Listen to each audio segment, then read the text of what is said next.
আসসালামু আলাইকুম। ওয়ালটন কেবল presents world cup স্টোরিতে সকলকে আমন্ত্রণ। এই আলোচনাটা আমি একটা পরিসংখ্যান দিয়ে শুরু করি। ভিনিসিয়াস জুনিয়র ব্রাজিলের হয়ে যতগুলো ম্যাচ খেলেছেন এর মধ্যে কার্লো আনচেলত্তির অধীনে ১৩ ম্যাচে তিনি ৭ গোল করেছেন। অন্যদিকে অন্য সকল কোচেসদেরকে মিলিয়ে তিনি ৩৯ ম্যাচে মাত্র ৬ গোল করেছেন। এইটা একটা পরিসংখ্যান দিয়ে আমি শুরু করলাম। এবারে দ্বিতীয় আরেকটা পরিসংখ্যান দেই। ক্রিশ্চিয়ানো রোনালদো এখন পর্যন্ত রিয়াল মাদ্রিদে যতগুলো কোচের আন্ডারে তিনি খেলেছিলেন সবচাইতে বেশি গোল ইনভলভমেন্ট তার কার্লো আনচেলত্তির অধীনে ছিল এবং সেটা ছিল 1.57। হোসে মরিনিওর অধীনে তার গোল ইনভলভমেন্ট ছিল 1.32, জিনেদিন জিদানের অধীনে ছিল 1.25। কারিম বেনজেমা ব্যালন ডিওর জিতেছিলেন যখন কার্লো আনচেলত্তি রিয়াল মাদ্রিদের কোচ ছিলেন সেই সময়টাতে বা ওই টেনিওরটাতে। এখন সত্যি কথা বলতে কার্লো আনচেলত্তি এমন একজন কোচ যিনি আসলে এই টাইপের ক্যারেক্টার যারা থাকেন বা এই টাইপের প্লেয়ার যারা থাকেন তাদের সারাউন্ডিংসে একটা কমফোর্টেবল এনভায়রনমেন্ট ক্রিয়েট করতে পারেন, যে এনভায়রনমেন্টের জন্য তারা আসলে বিস্ট হতে পারেন। মানে এই পটেনশিয়াল ক্যারেক্টারগুলোকে কার্লো আনচেলত্তি খুব ভালো মতো বুঝতে পারেন এবং কাকে আসলে কিভাবে ব্যবহার করতে হবে এবং তাকে ব্যবহার করতে চাইলে আশেপাশের এনভায়রনমেন্টটা কেমন রাখতে হবে এই ব্যাপারটা তিনি খুব ভালো বোঝেন।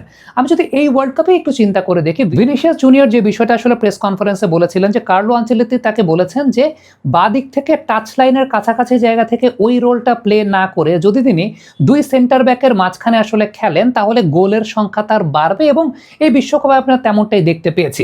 তবে আপনি যদি জাপানের ম্যাচটা একটু পর্যালোচনা করে দেখেন যে জাপানের ম্যাচটাতে কিন্তু ইনিশিয়ালি ব্রাজিল ওইভাবেই খেলছিল এবং অনেকটাই বেশি মাত্রায় সেন্ট্রাল সেন্ট্রিক একটা কনজাস্টেড পজিশনে কিন্তু ব্রাজিল খেলছিল, কিন্তু ওই জায়গা থেকে খেলে জাপানের যে 5-4-1 যে লো ব্লকটা আছে সেই লো ব্লকটা ব্রাজিল একেবারেই ভাঙতে পারছিল না।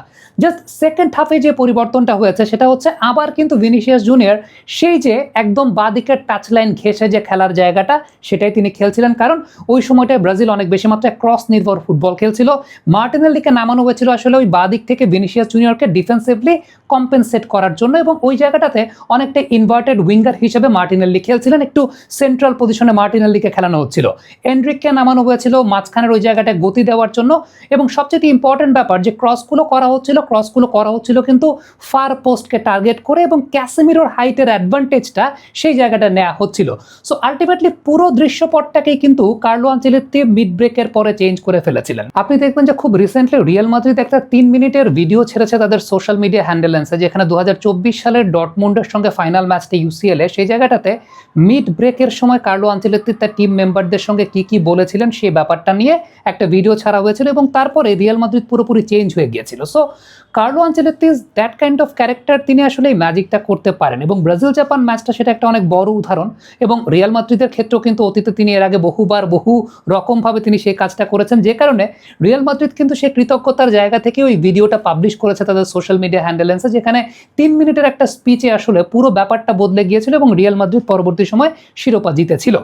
এখন রিয়াল মাদ্রিদে যে সময়টা ক্রিশ্চিয়ানো রোনালদো ছিলেন তার আগে কিন্তু হোসে মরিনিওর টেনিওরটা রোনালদো পার করেছেন, বাট কার্লো আনচেলত্তি আসার পর রোনালদোর সময়টা ছিল আরও বেশি মাত্রায় ভয়ঙ্কর। কেন সেটা অনেক বেশি মাত্রায় ভয়ঙ্কর ছিল সে ব্যাপারটা যদি আমরা আলোচনা করতে চাই, ব্যাপারটা কিন্তু অনেকটা ভিনিসিয়াস জুনিয়রের মতো, যে আসলে রোনালদোর মতো একজন পটেনশিয়াল প্লেয়ার তার কাছ থেকে আরও বেশি মাত্রায় গোল আপনি কিভাবে বের করতে পারবেন, আরও বেশি মাত্রায় গোল আপনি কিভাবে আদায় করতে পারবেন, তাকে আরও বেশি কিভাবে আপনি ডেডলি করে তুলতে পারবেন সেই জায়গাটা কার্লো আনচেলত্তি খুব ভালো মতো জানতেন, যে কারণে এই জায়গায় কার্লো আনচেলত্তি একটা হাইব্রিড ফরমেশন মডেল তৈরি করেছিলেন just to help Ronaldo, just to complement Ronaldo. ওই জায়গাটাতে আলটিমেটলি অন্য অনেকের পজিশনটা তিনি পরিবর্তন করে দিয়েছিলেন শুধুমাত্র রোনালদোকে সহায়তা করার জন্য।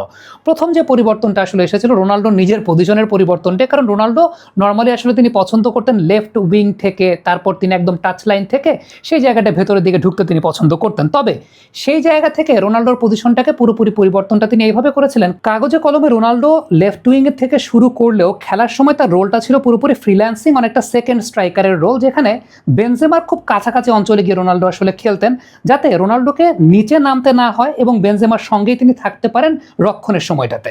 তবে এই জায়গাটায় আনচেলত্তি সবচেয়ে বড় মাস্টার স্ট্রোকটা খেলেছিলেন আনহেল ডি মারিয়ার পজিশনটাকে পরিবর্তন করে।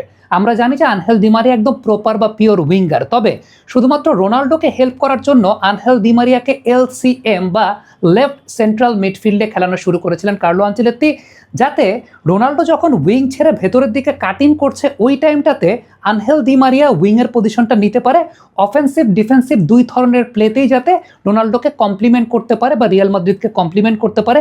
পুরো সেটআপটাকে আসলে সেইভাবেই সাজানো হয়েছিল। এবং Which is the world-class cable brand? Walton cables, নিরাপদ আগামী সংযোগ।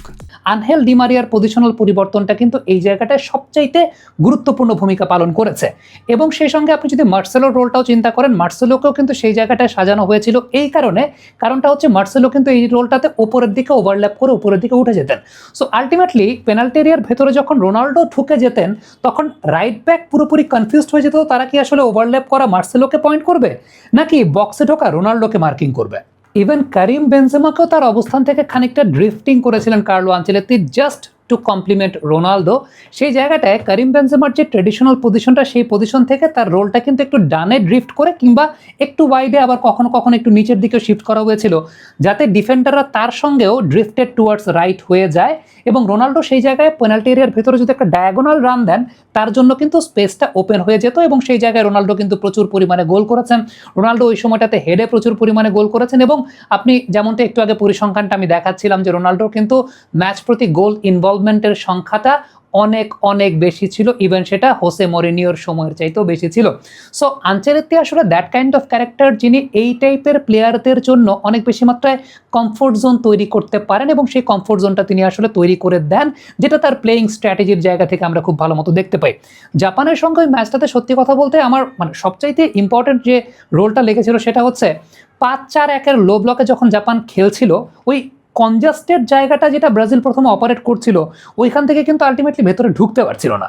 কিন্তু পরে যখন স্পেস ওয়াইড করে দেওয়া হলো, ভিনি জুনিয়রকে যখন বাম পাশে নিয়ে যাওয়া হলো একদম ডান পাশের কোনায় রায়ান, তখন খেয়াল করে দেখবেন পেনাল্টি এরিয়ার কাছাকাছি অঞ্চলে অলওয়েজ 3 থেকে 4 জন কিন্তু আছে এবং ওই প্রত্যেকের সঙ্গে সঙ্গে একজন করে আছে।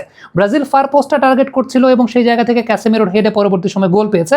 আবার আপনি যদি মরক্কোর সঙ্গে ম্যাচটা চিন্তা করে দেখেন, মরক্কোর সঙ্গে ম্যাচ কিন্তু ব্রাজিল উল্টাটা করেছিল। ইনিশিয়ালি ব্রাজিল মাঠটাকে বড় করে খেলার চেষ্টা করেছিল, গোল খেয়ে যাওয়ার পর এরপর কিন্তু ব্রাজিল সেই জায়গাটাকে ছোট করে ডায়াগোনাল শেপে খেলা শুরু করেছে। পরবর্তী দুটো ম্যাচ কিন্তু ব্রাজিল সেভাবেই খেলেছে। তবে জাপানের সঙ্গে যেহেতু জাপানের অত্যন্ত লো ব্লক এবং সেটা ভাঙাটা খুব ডিফিকাল্ট ছিল, আনচেলত্তি কিন্তু পুরো জায়গাটা খেলার মধ্যেই চেঞ্জ করে ফেলেছিলেন। সো কার্লো আনচেলত্তি অবশ্যই আমার মতে সর্বকালের অন্যতম সেরা কোচদের মধ্যে পড়েন। ক্লাব ফুটবলের সবকিছুই তিনি জিতেছেন, এখন বিশ্বকাপ ফুটবলের মঞ্চে তিনি এসেছেন, সেই জায়গায় রোলটা কিন্তু বেশ ভালো মতো মানিয়ে নিয়েছেন।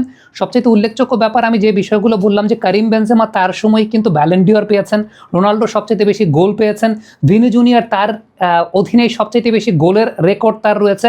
সো সব কিছু মিলিয়ে তার মধ্যে কিন্তু ওই কোয়ালিটির জায়গাটা আছে। এবং আপনি যদি আমাকে জিজ্ঞেস করেন, ব্রাজিলের এই দলটার সেন্ট্রাল ক্যারেক্টারটা মাঠের কোনো প্লেয়ার না, এই দলটার সেন্ট্রাল ক্যারেক্টারটা কার্লো আনচেলত্তি, এই দলের সবচেয়ে বড় সুপারস্টার। কমেন্ট বক্সে আপনাদের মন্তব্য মতামত জানতে চাই। আরও এক্সাম্পল আমি দিতে পারতাম, কিন্তু দিতে গেলে এই ভিডিওটা অনেক বেশি মাত্রায় বড় হয়ে যেত, তাই দিলাম না। এই পর্যন্তই থামলাম। আপনাদের মন্তব্য মতামত জানতে চাই, লিখে পাঠাবেন।